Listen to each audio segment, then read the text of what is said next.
Praise lord. ఈరోజు వాక్య ధ్యానాంశంగా మత్తయి సువార్త 6వ అధ్యాయము 6వ వచనం చదువుకుందాం.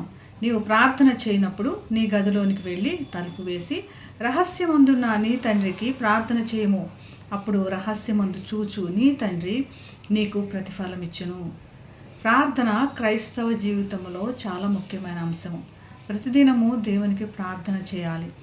దీని గురించి ఎటువంటి శ్రద్ధ తీసుకోవాలి అన్నది కూడా దేవుని వాక్యం మనకు వివరిస్తుంది. ఇలాగ చేసినప్పుడు మన ప్రార్థనలకు తప్పకుండా మనకు సమాధానం దొరుకుతాయి. ఎందుకు సమాధానం దొరకట్లేదు కూడా ఈ వాక్యం ద్వారా మనల్ని మనం సరి చేసుకోవచ్చు.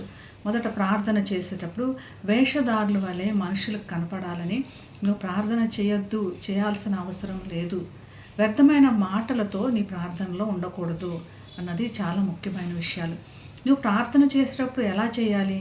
నీ గదిలోనికి వెళ్ళి తలుపు వేసుకొని రహస్యమందు చూచున్న నీ తండ్రికి ప్రార్థన చేయాలని, ఆయన నామమును ఘనపరచాలని, అనుదినము నిన్ను పోషించమని, నీ అనుదిన ఆహారం కోసమని ప్రార్థన చేయాలి. నీ రుణములను క్షమించమని ప్రార్థన చేయాలి.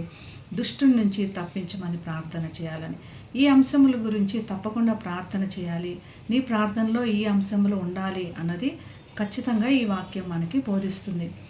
నీ ప్రార్థనలకు ప్రతిఫలం ఇచ్చే దేవుడు మొదట నీవు ప్రార్థన చేయనప్పుడు నీ గదిలోనికి వెళ్ళి ఒక ప్రత్యేకమైన స్థలం చూచుకొని నీకు ప్రత్యేకమైన ఏర్పాటు చేసుకుని, లేదా నీ హృదయం నుంచి ఎవరితో సంబంధం లేకుండా నీ దేవునికి మాత్రమే సంబంధం ఉండే విధంగా చూచుకొని తలుపు వేసుకొని ఎవరు నిన్ను డిస్టర్బ్ చేయకుండా లేదా నీ దృష్టి మలచకుండా కేవలము నీవు నీ దేవునితో మాత్రమే నీ దృష్టి ఉండేలాగా నువ్వు చూచుకొని నీవు ప్రార్థన చేస్తున్నప్పుడు ప్రతిఫలం కోసం కాకుండా దేవుణ్ణి ఘనపరుస్తున్నట్లు ప్రార్థన చేసినప్పుడు నీ తండ్రి నీ ప్రార్థనను గుర్తించి నీ ప్రార్థనకు ప్రతిఫలంగా నీ ప్రార్థనలకు జవాబిస్తాడని చెప్తున్నాడు.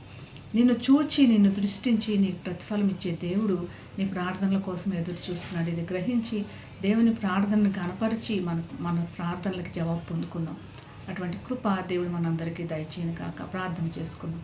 మహాగణుడైన యేసయ్య, మరి ప్రార్థన గురించి ఎన్నో గొప్ప విషయములు మాకు నేర్పించారు నాయన.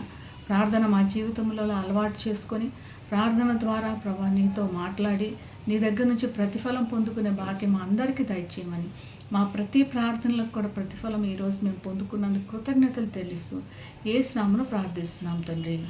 Amen. Have a blessed day. God bless you.